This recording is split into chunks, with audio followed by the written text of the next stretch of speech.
students, welcome to Vidya Wagon Classes YouTube channel. Students, आज हमारा है day 3 for the revision series जो हमने क्लास 8 के लिए चला रखे हैं. डे 3 तो है, लेकिन अभी तक मुझे किसी का कमेंट रिसीव नहीं हुआ है कि किसी को कोई प्रॉब्लम नहीं है या कोई क्वेश्चन ऐसा है जो समझ नहीं आ रहा है. आई थिंक आप लोगों ने देख लिया होगा, डिस्क्रिप्शन बॉक्स में हम लोगों ने लिंक डाला हुआ है, तो आप प्लीज उसको गो थ्रू कीजिए. उसमें इंपॉर्टेंट क्वेश्चंस हैं, उन्हें सॉल्व कीजिए.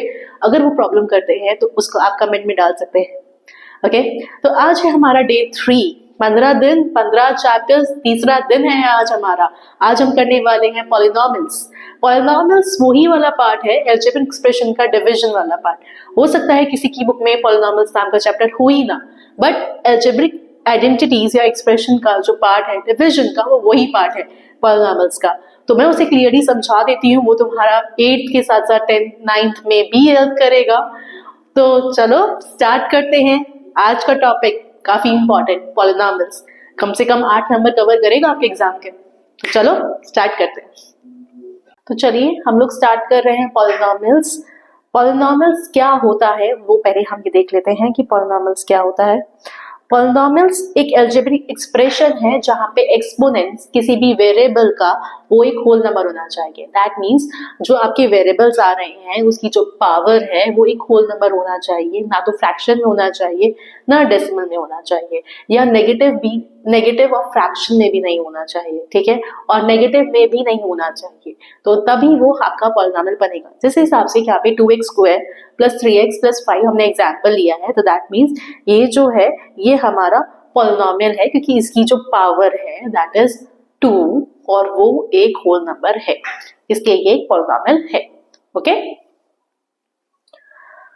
ओके अब इसमें हम देख लेते हैं कि कौन सा पॉलिनॉमियल होगा या नहीं होगा. क्या इसमें तुम्हें दिख रहा है कि पहला वाला पॉलिनॉमियल होगा या नहीं होगा?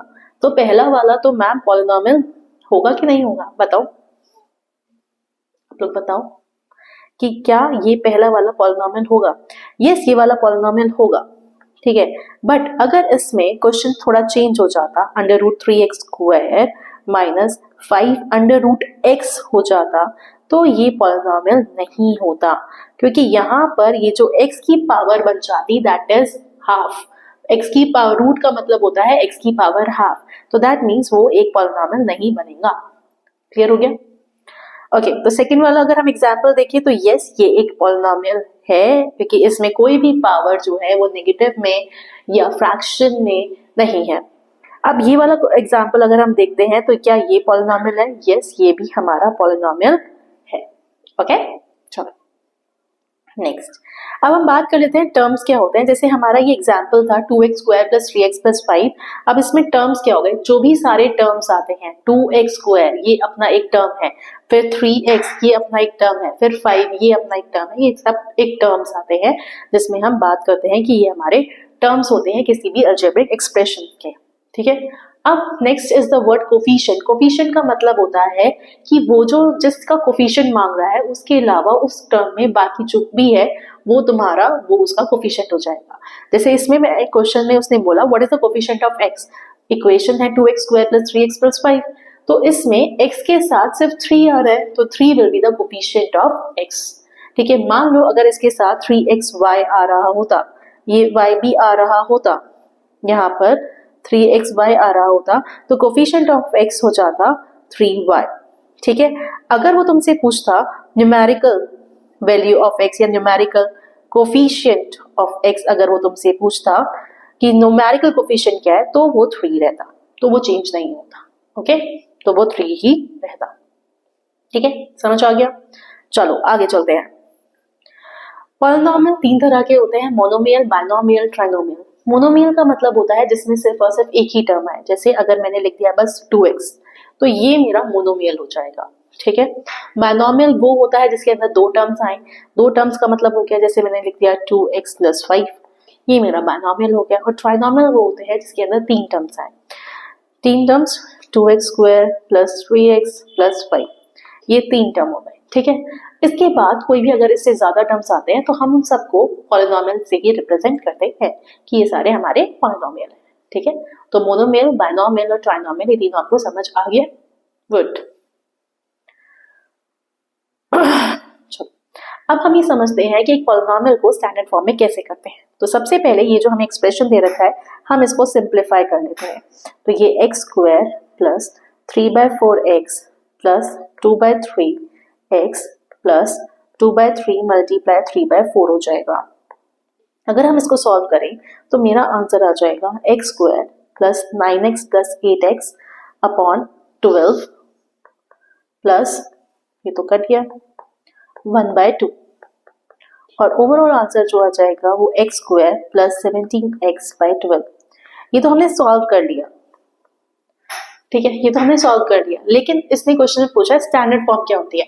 स्टैंडर्ड फॉर्म का मतलब होता है कि आपको हाईएस्ट पावर से लोएस्ट पावर तक इसको लगाना पड़ेगा, उसे हम स्टैंडर्ड फॉर्म कहते हैं। जब हमने इसको सिंप्लीफाई करके एक पॉलिनॉमियल के फॉर्म में ला दिया है तो अब हमें इसे देखना पड़ेगा कि हाईएस्ट पावर से स्मॉलेस्ट पावर तक कैसे जाएंगे। तो क्या ये हाईएस्ट पावर से स्मॉलेस्ट पावर की फॉर्म में है? तो हाँ, ये ऑलरेडी हाईएस्ट पावर से लोएस्ट पावर की फॉर्म में है। पहले एक्स स्क्वायर आ रहा है, फिर एक्स आ रहा है और फिर कांस्टेंट टर्म आ रहा है। तो ये एक स्टैंडर्ड फॉर्म है पॉलिनॉमियल की। ओके, नेक्स्ट इसको भी हम स्टैंडर्ड फॉर्म में करते हैं। तो स्टैंडर्ड फॉर्म क्या था? पहले हाईएस्ट पावर आएगा, फिर उसके बाद उससे छोटा, फिर उससे छोटा एंड लास्ट में कांस्टेंट टर्म। तो चलो इसको लगाते हैं। तो it will be 15p6 minus p5 plus 4p square plus 4p plus 3। तो ये हमारी एक स्टैंडर्ड फॉर्म हो गई जो क्वेश्चन ने हमसे मांगा था। ओके, चलो आगे चलते हैं।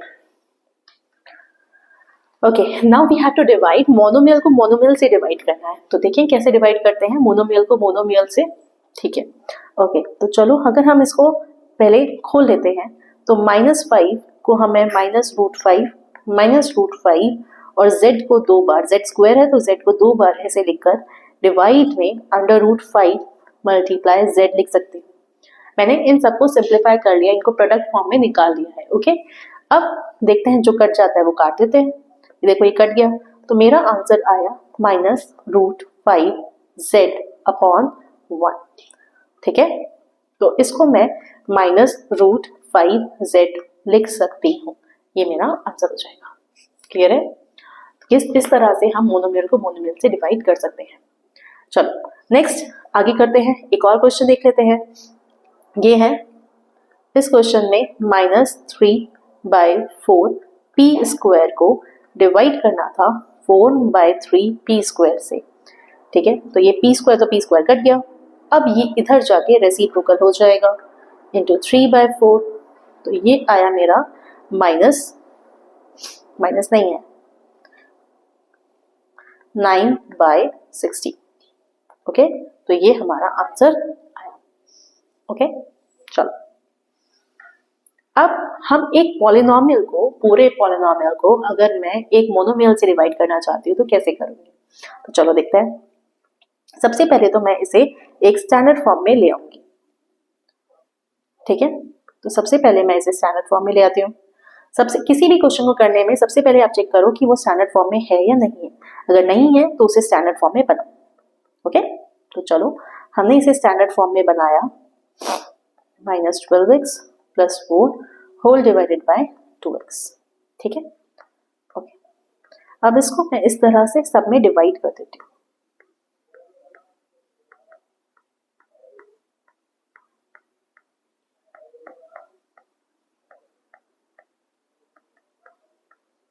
इस तरह से मैंने इसको पूरे में डिवाइड कर दिया। अब जो कट रहा है उसे काट देते हैं। जैसे 2 से 16 काटा तो ये 8 और पावर डिवाइड में माइनस होती है, एक्सपोनेंट एंड पावर्स में हम लोगों ने देखा है। तो ये हो जाएगा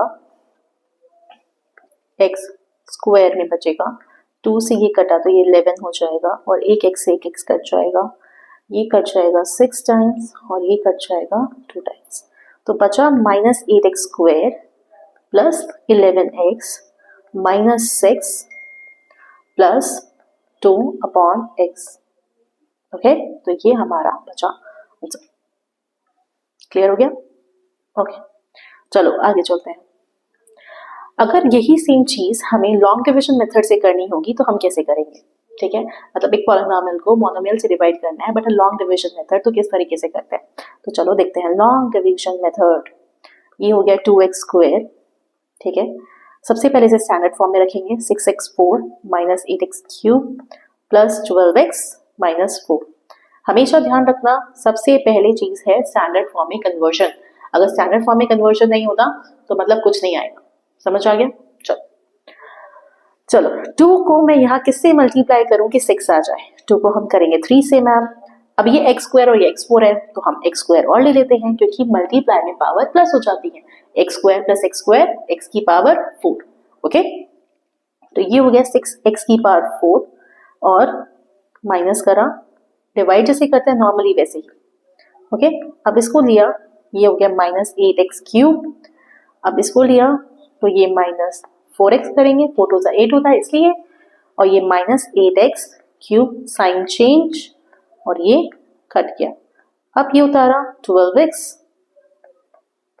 ठीक है, तो ये हो जाएगा प्लस 6/x, क्योंकि x² है तो एक x कम करना है तो अब डिवाइड में x लेना पड़ेगा इसलिए, तो ये 6 टू 12x हो गया, माइनस कट गया। अब हम नीचे उतारेंगे -4 को, ठीक है, और इसको हम लेंगे -2/x², तो ये हो जाएगा -4 और ये कट गया, हमारा हो गया आंसर। ठीक है, तो ये हमारा आंसर आ गया। समझ आया? क्लियर है? तो ये था long division method. Long division method के और भी क्वेश्चंस हैं जो हम आगे देखेंगे, जिसमें हम बायनॉमियल को भी यूज करेंगे, लॉन्ग डिवीजन को विद बायनॉमियल्स। चलो आगे चलते हैं। चलो now we have to use factor method. Factor method से हमें बायनॉमियल, एक पॉलिनॉमियल को बायनॉमियल से डिवाइड करना है।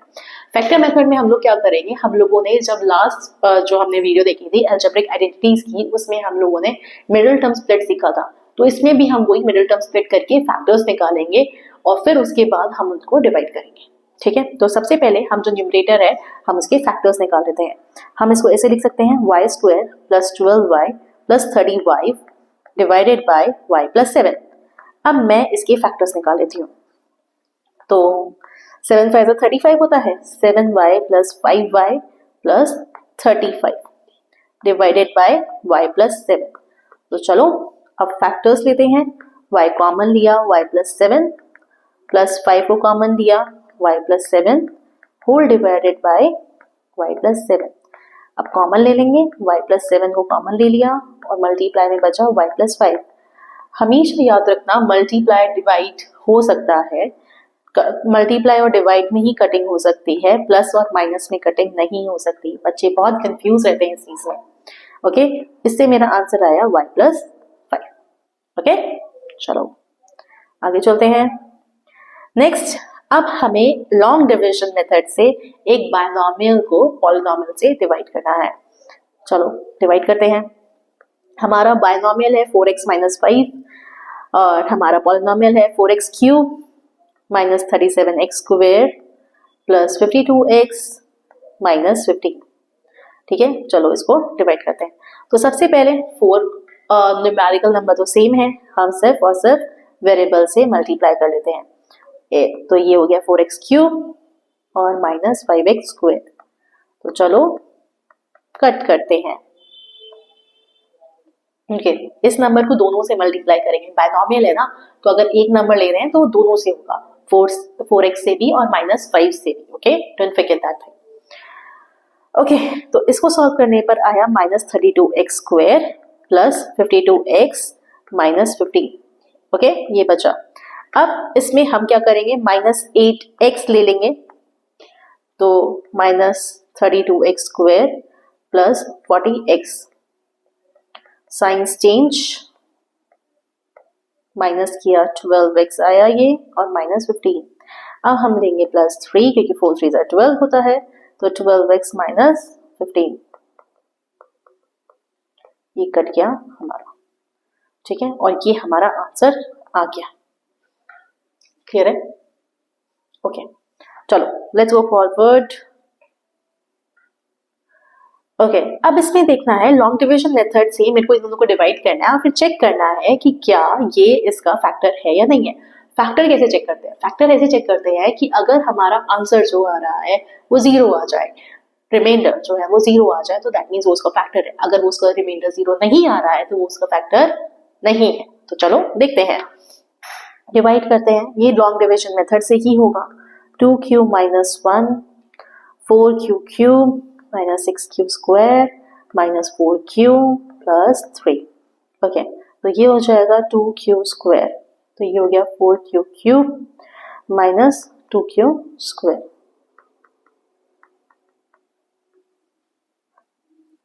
Minus 4q square minus 4q plus 3। ठीक है, ओके, ये हो जाएगा minus 2q minus 4q square minus minus plus 2q sign change. Okay, तो ये हो जाएगा माइनस 6q प्लस 3 और हम लेंगे यहाँ पे माइनस 3, तो ये हो जाएगा minus 6q plus 3। Sign change करके हमारे दोनों कट गए, तो रिमाइंडर 0, तो दैट मीन्स ये इसका फैक्टर है। ओके, आई थिंक अभी क्लियर हो गया होगा। चलो आगे बढ़ते हैं। हम लोग बात कर रहे हैं अब कुछ इंपॉर्टेंट क्वेश्चंस के बारे में। कुछ ऐसे क्वेश्चंस जो एग्जाम में देखे जा सकते हैं, जो आगे आपको एग्जाम में डेफिनेटली मिल सकते हैं।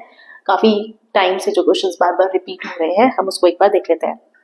ओके, तो चलो हम इसमें क्या सबट्रैक्ट करें कि ये इसका फैक्टर हो जाए। तो सबसे पहले हम इसको डिवाइड कर लेते हैं, जो रिमाइंडर आएगा उससे माइनस कर देंगे तो वो ही हमारा पार्ट होगा। तो x माइनस 15 को हम लोग x square minus 16x plus 30 से डिवाइड कर लेते हैं। डिवाइड करते हैं तो सबसे पहले x square minus 15x sign change, तो ये क्या हो जाएगा माइनस x प्लस 30 और ये हम लेंगे माइनस 1, तो माइनस x प्लस 15 हो जाएगा साइंस चेंज, आंसर आया 15। तो जो रिमाइंडर है वो ही हम इसमें से माइनस करेंगे सो दैट ये इसका फैक्टर बन जाए। तो हम इसमें से क्या माइनस करने वाले हैं 15, तो हमारा आंसर क्या है 15।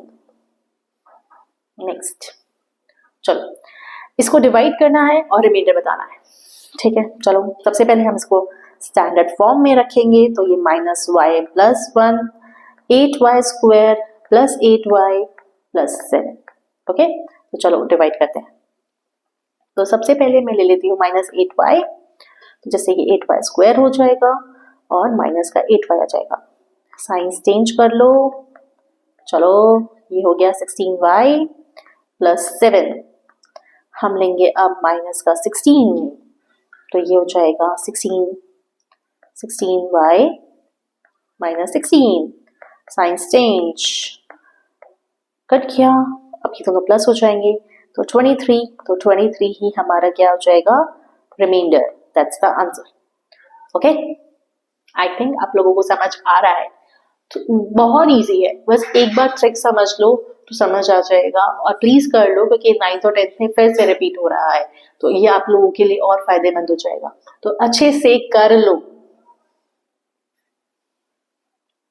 ओके, अब हमें डिवाइड भी करना है और साथ में चेक भी करना है। ये क्वेश्चंस काफी रिपीटेड है कि डिवाइड तो करने को आता ही है, साथ में चेक करने को भी आता है। तो सबसे पहले तो डिवाइड तो नॉर्मली कर लेते हैं, लॉन्ग डिविजन मेथड लगेगा।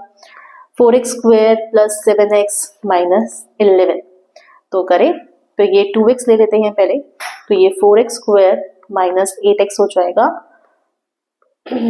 साइंस चेंज 15x माइनस 11, अब इसमें मेरे को लेना होगा प्लस 15/2, तभी तो 15x आएगा। तो 15x माइनस 30 हो गया, ये माइनस प्लस कट गया, अब आंसर आया 19। ये हमारा रिमाइंडर है। ठीक है, अब इस रिमाइंडर को कैसे करें। अच्छा, आप लोगों को अगर कंफ्यूजन हो कि 30 कैसे आया, तो आप लोग साइड में ना -4 को 15/2 से करके देख लो, ये 2 से 2 कट जाएगा और ये -30 इस तरह से आया। ओके, अगर कंफ्यूजन होता है तो साइड में करके देख लो, कोई नहीं देखने वाला साइड में क्या किया है। ओके, चलो अब नेक्स्ट पार्ट है चेक करना है, तो चलो चेक कर लेते हैं। चेक करने के लिए हमारे पास फॉर्मूला जो हम बचपन से पढ़ते आ रहे हैं, that is dividend is equals to divisor into quotient plus reminder, ये हमारा फॉर्मूला हो जाएगा। डिविडेंड हमें पास दे रखा है 4x² + 7x - 11। इसको हमें कुछ नहीं करना है, हमें इसके इक्वल में ही लाना है RHS को। तो डिविजन हमारा है 2x - 4 और क्वोशिएंट जो हमने निकाला था, देखें एक बार पीछे देखते हैं। क्वोशिएंट हमने निकाला था ये 2x² प्लस, तो क्वोशिएंट देख लेते हैं 2x + 15/2। अब इन दोनों को मल्टीप्लाई करना है और रिमाइंडर जो आया था 19 इसको प्लस करना है। तो चलो करते हैं। ये 4x² हो गया, 15x - 8x - 30 + 19। तो ओवरऑल अगर देखिए तो 4x² + 7x - 11। ये तो LHS और RHS आपस में इक्वल हो गए, तो मतलब हाँ हमारा आंसर सही है। ओके चलो, अब इसमें यही बताना है, ये क्वेश्चन हमने ऐसा किया हुआ है, तो ये आप लोगों के लिए होमवर्क जिसमें आप लोग मुझे इसका आंसर बताओगे। आंसर में क्या बताओगे, क्वोशिएंट क्या है और रिमाइंडर क्या है, ठीक है। इसमें आप लोगों को इसको डिवाइड करना है और फिर बताना है ये इसका फैक्टर है या नहीं है। अगर है तो उसका क्वोशिएंट और रिमाइंडर क्या है, नहीं है तो भी क्वोशिएंट और रिमाइंडर क्या है, ये आप लोगों को बताना है। तो कमेंट करो इसको मुझे फटाफट से कमेंट बॉक्स में, इसका आंसर मुझे कमेंट बॉक्स में चाहिए। ओके ठीक है, चलो let's go with the next one if there is any. नहीं, ठीक है, यहाँ पे खत्म होता है हमारा ये भी वर्कशीट। ठीक है, आज हमने किया पॉलिनॉमियल्स, ये कंप्लीट हो गया। थैंक यू आप लोगों ने लास्ट तक वीडियो देखा, ये लोग बहुत कम लोग कर पाते हैं, बट आप लोगों ने किया तो उसके लिए बहुत बहुत थैंक यू। बट इसमें आप लोगों का भी फायदा है। ओके, डोंट फॉरगेट कि मैंने डिस्क्रिप्शन बॉक्स के अंदर आपके लिए एक इम्पॉर्टेंट क्वेश्चन का लिंक डाल दिया है, उसको कर लो। कोई क्वेश्चन नहीं आता है तो कमेंट बॉक्स में बता दो, मैं उसकी फोटो शेयर कर दूंगी, वीडियो बना दूंगी, या फिर आपको आंसर कमेंट में ही लिख के बता दूंगी, कैसे भी कर सकते हैं। ठीक है, तो चलो बकअप गाइस, एग्जाम बस आ गए हैं। लास्ट 15 दिन में हम लोग तीसरे दिन पर है यार, थर्ड डे कंप्लीट हो गया है। कल हम आप लोगों से मिलेंगे, कल एक नए चैप्टर्स के साथ, एक नए फॉर्मेट के साथ। इसमें हम लोग करने वाले हैं कि हमारी रिविजन सीरीज 15 दिन 15 chapters we have to complete it. चलो अगर वीडियो थोड़ी भी अच्छी लगी हो तो लाइक शेयर और सब्सक्राइब कर दो, कमेंट करना मत भूलना और अपने फ्रेंड्स को भेज दो, थोड़ा उनका भी भला हो जाए। ठीक है, चलो मिलते हैं नेक्स्ट क्लास में। Stay tune, don't forget to like share और सब्सक्राइब। चलो बाय बाय।